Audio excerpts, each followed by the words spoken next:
Hello and welcome to Navigating NIL powered by Ecker Sports. My name is Tyler Langford and I'm excited to be joined today by high school senior and the Nebraska Gatorade Player of the Year, Josiah Dotzler. Welcome on, Josiah. Hey, what's up? Not much, man. I'm glad to have you. So we were just talking about a little bit about the fact that you're a Creighton commit. You know, your time in high school is coming to a close. You guys are coming off a state championship and you've had a whole lot of success when it comes to, high school basketball. So, as you're moving towards the end of your high school career, what's that been like for you, emotionally, kind of, dealing with the fact that you're heading to the next level, but also leaving behind something you love? Yeah, I mean it's definitely been different. High school basketball is a big part of my life, and seeing it go is definitely a sad thing. But I know I'm on to better things, bigger and better things. So just been reflecting on like my high school career and thinking about some of the things we've done to get better since freshman year all the way to now, and how I've developed. And it's been really cool for the past few weeks just looking at that. And we've got back in the gym though, and we're ready to get going to the next step. So. Yeah, definitely. And, for those of you who are not aware, Josiah, like I mentioned, he's not only from Nebraska, he's an Omaha guy as well, is about to graduate from Bellevue West. And, you spent 4 years there, obviously, and all 4 years you went to the state championship. And you're heading to a program now at Creighton where, they're coming off of two of their best years in program history. And obviously, having seen that much success in high school, was it important for you to try and go to a program that can replicate that at the next level? Yeah, it's always great to go to a winning program, and Coach Mack and Creighton is definitely known for that right now. But I think for the most part, I was really just looking at play style, and I think that Creighton definitely fits my play style. And it's great that they're here in Omaha, and it's even better that they're a winning program. So I'm really excited for the future and what's to come. Yeah, totally. And I know that, beyond the play style that they run, which you'll fit in very well, you've got a lot of family ties there, right? You're an Omaha guy, your brother played here, and you guys are really involved in the community. And one thing that stood out to me when we talked doing the Ecker 10 was you mentioned that NIL is something, A, that you've already been involved in, which we'll get into, B, something you're going to be involved in at the next level, but C, it's something you want to use for good. So I'd love it if you could talk for a little bit about, growing up in a very service-oriented family and how you kind of want to, continue that legacy in your own right. Yeah, so I grew up in North Omaha in one of the rougher neighborhoods in the community, and my dad runs a nonprofit that basically does all it can to help families and communities, thrive and get better. And I've definitely spent my whole life around serving my community of Omaha, and it's been really cool to see the change and the growth that I've been a part of. My dad has statistics, and it says that every neighborhood that they're involved in, crime and violence is down 75%. And, that's a really big impact on me, just being from here, and then just seeing, friends and other families also be involved in the impact here in Omaha. And so I definitely, throughout my college career and throughout the rest of my life, want to be involved in change and helping Omaha get better and, just keep elevating. And I definitely think NIL can help me leverage my resources to be able to do that in a big way. Yeah, definitely. And NIL is something that is definitely polarizing, I think, throughout the country. And I know that NIL in high school is something that, for me at least, for someone who talks to a lot of coaches in the South who are involved in football, it's something that, a lot of people struggle with, right? Thinking about, well, is, the purity of the game and all that. What's that experience been like for you as a high schooler, going through the NIL process, learning the ins and outs of, not just being your own brand, but marketing yourself? How has that been for you? Yeah, it's definitely a lot more complex than I had initially thought. At first, I kind of just thought, it's to help the players out, it's to give them some money, help them, afford some things. But I've definitely found out that NIL is real big, and it's a lot of different things you have to go through, and a lot of different things to benefit the players, but also benefit people around you. Um, I definitely have been navigating it. Ecker Sports has been a huge step in my growth and just learning about NIL. But there's still a lot more to be learned about. I mean, going into college, I know that they're going to help me a lot with navigating it some more. But I definitely know that there's some rules and regulations that have to be passed going through NIL, but Ecker Sports has definitely helped me with learning about that. Good, yeah. Well, and A, obviously, as an Ecker sports guy, I'm glad to hear that. But B, it's important that there's that education aspect. But as you mentioned, there's a lot more that goes into NIL and these endorsement deals than you'd think, right? Because I feel like when you see it on the news with pro athletes, it's whoever signed an endorsement deal, or you'll see like big numbers for various quarterbacks and whatever. But when you get down to it, at the day to day level, there's a lot that is kind of involved. So I'd love to kind of walk through the first deal that you did. So obviously, not a ton of high schoolers in Nebraska have been involved in NIL. You're one of the first. So, could you talk a little bit about kind of how you got started with the process and, just describe maybe your first deal and how it happened? Yeah, so Edgar Sports was one of the first people to reach out to me to help me about NIL, and they helped me first learn how to navigate it. And by doing that, I was able to get the Edgar Sports course for free, which I would encourage a lot of people to go look at because even in some states now, there's not much legalization with NIL in high schools. And so, luckily, here in Nebraska, there is a lot of freedom with NIL, and that's kind of where I got started. He helped me with my first deal. I did my first deal with a card company, and it's kind of like a company where it's like player cards, but they're digital. It kind of has like a little video, a highlight video on the back of them, and on the front of them, it has the year that it was made and just some different facts about me. And that was really fun. A lot of my family got to get some of those, and a lot of just the community around me got to get some of those. So that was really cool. And that was my first one. I'm in the process of getting some more, but it's definitely going to be a learning process on the size of them, the bigger ones, the smaller ones. But I'm definitely enjoying it right now, and I hope to be able to use the money that I get from NIL to do bigger things. So. Yeah, big time. And one thing we had talked about again in the Eckerd 10 interview was what interests you in a company and not just the fact that, a company's interested in you, right? And so when you're going through the process and you mentioned that you're, looking to get a few more deals now, I know that, we've worked together through Open Doors doing some stuff. What do you look for, right? When you're looking for a company to partner with, what's that like for you? What's the process that you go through? Yeah, definitely a big thing that I'm looking for is their values as a business. They're investing in me, and that's great. And they should know my values. I want to be someone who is supporting other people, and always giving back to the community. And then I want to know their values, and if they have similar values to me, or values just all around to help people and with a good heart, those are definitely very appealing and would definitely draw me to want to work with those type of people and partner with those type of people more. Totally. And one benefit of Omaha, in my own experience, is I feel like it's a place where, and this with your family being so involved in the community and whatnot, the community's so tight, right? Everybody who's from Omaha is so proud of Omaha. Like I've talked about my roommate before here at Creighton, he went to Gross Catholic, and all I hear about is which Nebraska players are going where, and it's a really prideful place. So then, what does it mean to you to kind of get to represent? North Omaha, right, where your family has done a lot of good and where there's a lot that, needs to be done beyond just what's already happened. What's it like for you to get to represent, North Omaha and your family's, organization on the court? Yeah, I mean, it really means everything to me. Like you said, Omaha and just Nebraska in general is just a really big community. We it seems like everyone has each other's back, no matter if you're playing on someone's team or against someone.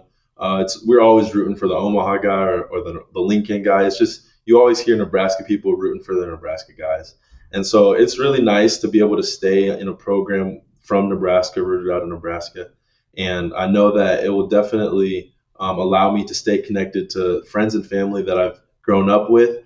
But like you said, it's really nice that I get to represent my community of North Omaha because you don't really get that chance. You don't get the opportunity very often to represent your city and where you're from, and that's going to be a great honor to me.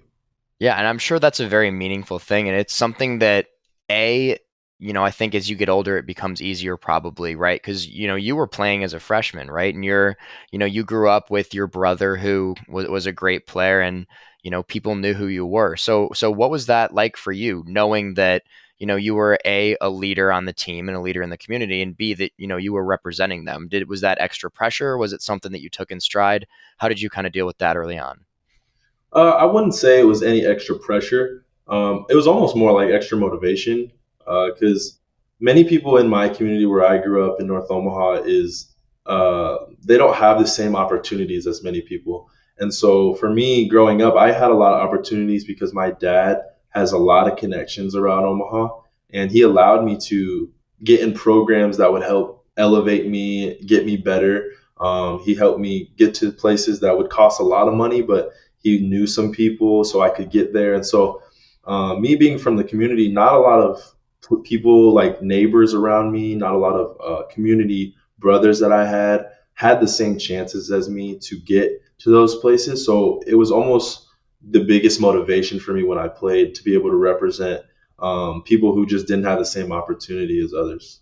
Yeah, no, that's something that's not a lot of people get the chance to do. So that's definitely very cool. So you go from you like you said, you had a lot of opportunities. I know, you were part of a Peach Jam winning team, which is really impressive. And like I said, you've won a lot in your high school career. And with that, I'm sure comes a lot of pressure. But what are some, would you mind touching on some of your favorite memories? I know you're a well-traveled individual. Do you have any, traveling and playing basketball memories that stand out to you?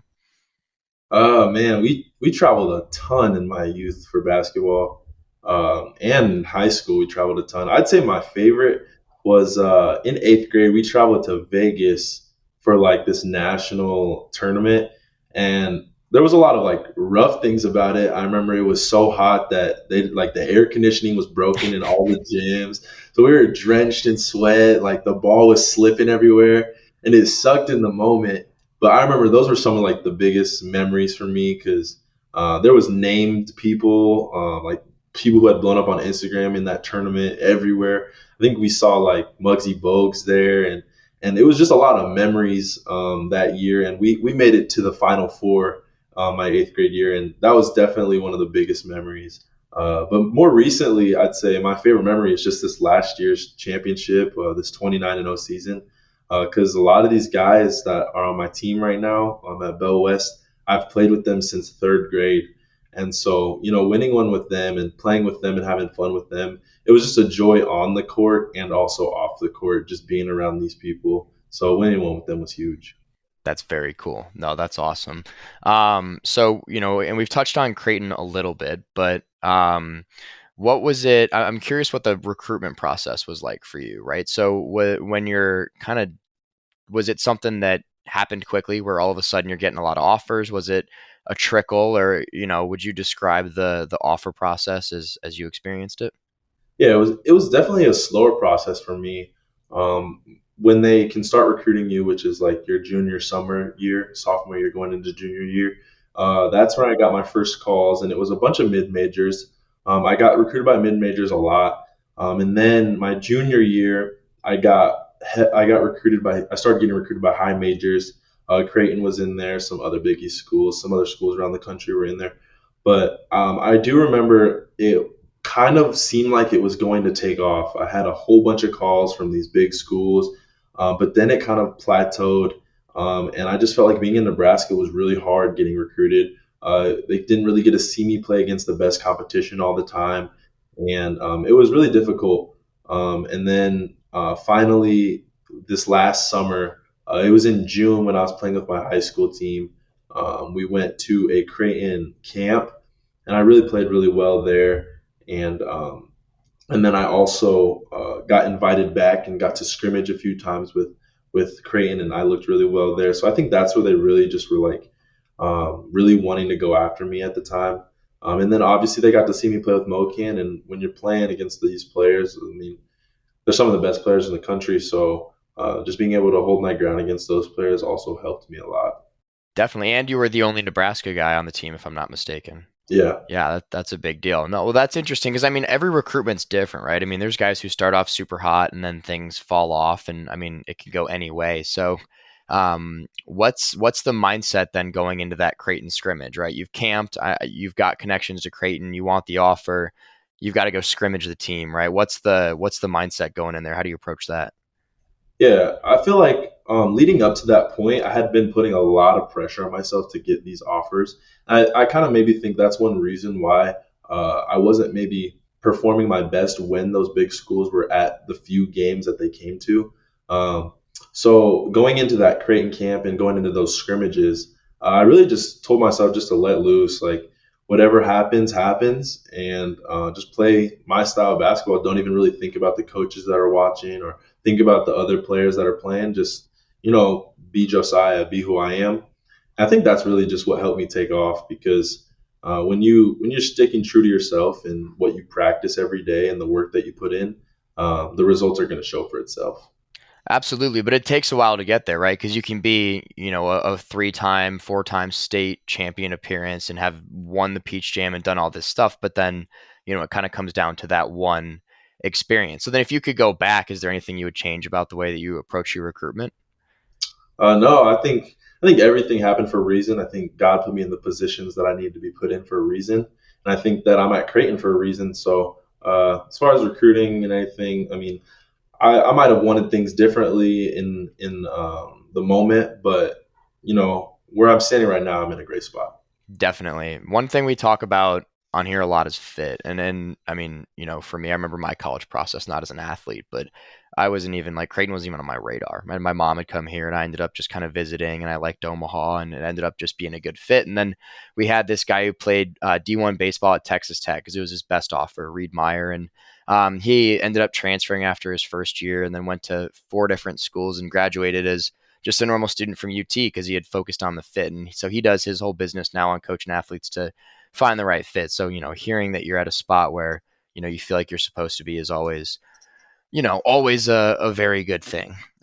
So I read a little bit about your relationship with your coach throughout high school, and I'd love to kind of dive into that. So, what's that relationship like? I know he's known your family for, I think it was like 40 something years, coached you forever, coached your brother, right? So, what's that like playing for someone like that? Yeah, I can remember seeing him coach my brothers, and he's been around my family since I was crawling around since I was a baby. And I never really thought of him as a coach until you got to step into high school and he's now your coach. And so stepping into high school, I had a lot of great players around me that he was coaching, and so I had to kind of switch my role. I've always played point guard, and when I had to step in and play behind some players, I had to learn how to play different positions. And I think Coach Woodard definitely helped me with that. My sophomore and freshman year, he allowed me to change my perspective a little bit and show that learning these positions isn't a bad thing, but it can actually help my development so much more. And I definitely got a lot better. I don't know where my height came from. My parents are super short, so that helped a little bit. But Woodard definitely helped me learn how to become more of a scorer and just overall round out my game and shape my game to where when I got to go back to the point guard position my junior and senior year, not only did I do great, but I excelled because I could just see the floor better from different perspectives. Yeah, absolutely. But, that's still a tough thing to have happen, right? You're a good hooper. You're coming in as a freshman, and you've got, Chucky Hepburn, who plays your position, who's obviously another standout from this state. So what's that like, right? You mentioned you have to make that transition, but what's going through your mind? Are at the time, is that something you're embracing head on, or was it kind of a more of a process for you? I would say it was definitely more of a process for me.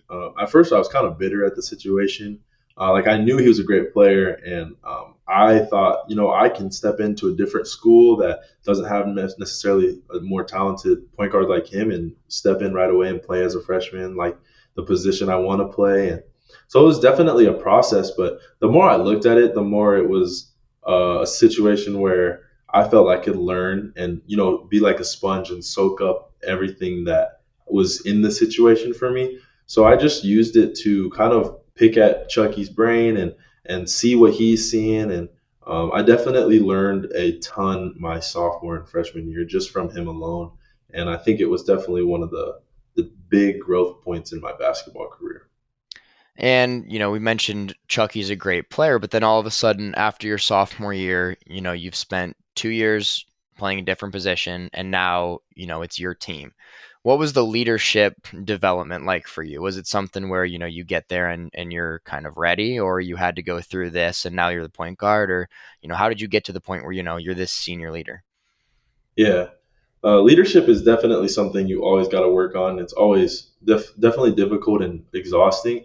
But I think as a freshman coming in, my dad really prepared me to be a leader no matter what I was doing. And so for me as a freshman and sophomore, that really meant just being vocal, providing a lot of energy during practices and games. So I really worked on that. And then my junior and senior year, it helped me lead more naturally. I got to be vocal just like my freshman and sophomore year, but now that people are looking up to me, it allowed my whole team to become vocal, and it just elevated the practices so much more.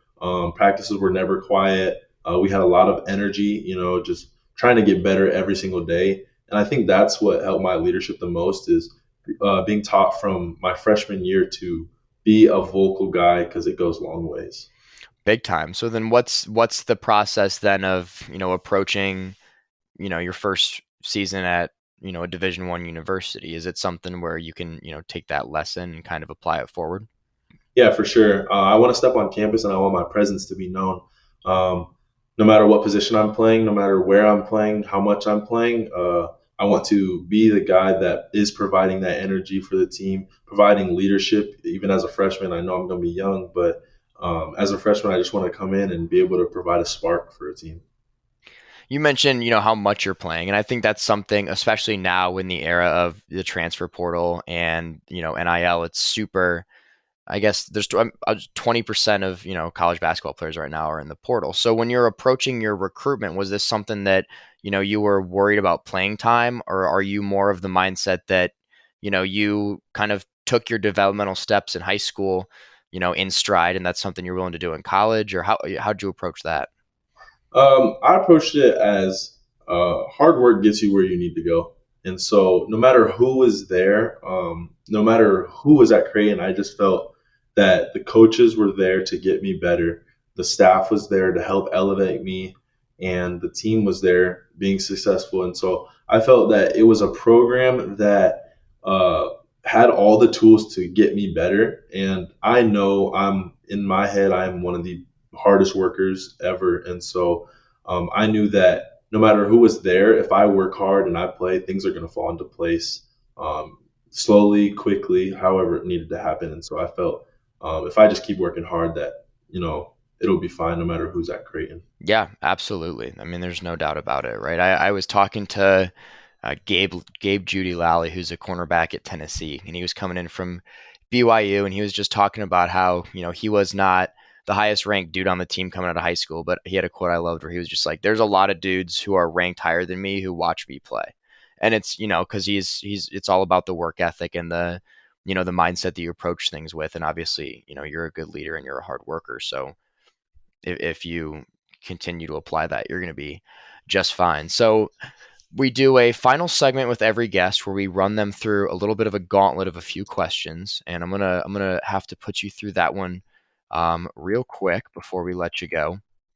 So first up, what is a funny, embarrassing sports story from your growing up? Oh man. Well, this one I only barely remember, but my dad tells it all the time. I was like probably like third grade or something, and he always is telling people that I was just a wild, crazy player. I couldn't like score. I was just going for the ball 24/7. And I remember I stole it one time and it hit off my foot, then hit off my head, then went out of bounds. And my mom turned to my dad and said, I don't think he's going to be a good basketball player. And my dad looked at her and he was like, I like his energy and his work ethic, so I can use that and turn it into something. And so I guess I turned out okay. I'd agree. I'd say so. I mean, you know what? Power six playing D1, you can boot a ball every once in a while, but that's hilarious. Obviously, you mentioned it. You're a hard worker, but if you got a day off, what's your go-to cheat meal? Cheat meal. Ooh. I'm a sucker for ice cream, so I can Okay. go to any ice cream spot, chill, in a nice hot day. Those are the best. What's the ice cream flavor? Cookies and cream every single time. Okay. There you go. Interesting. Interesting. I'm a mint chocolate chip guy. I bet, Omaha gets hot in the summers, so Yeah. I bet that's beneficial. If you could choose one superpower, what are you picking? Ooh, I would have the power of flight. Be able to take off, soar through the air. Yeah, that's nice. That's a solid one. I like that one. And then, let's say you're going to a deserted island, right? You got to survive for however long. What are the three things you're bringing with you? I think I would get like you know how they got those like water bottles that purify water. Yeah, I have one. Yeah. I would get one of those. Yep. Um, Probably like a tool knife kit where like you just got a bunch of tools, knives, and that thing like a almost like a big pocket knife.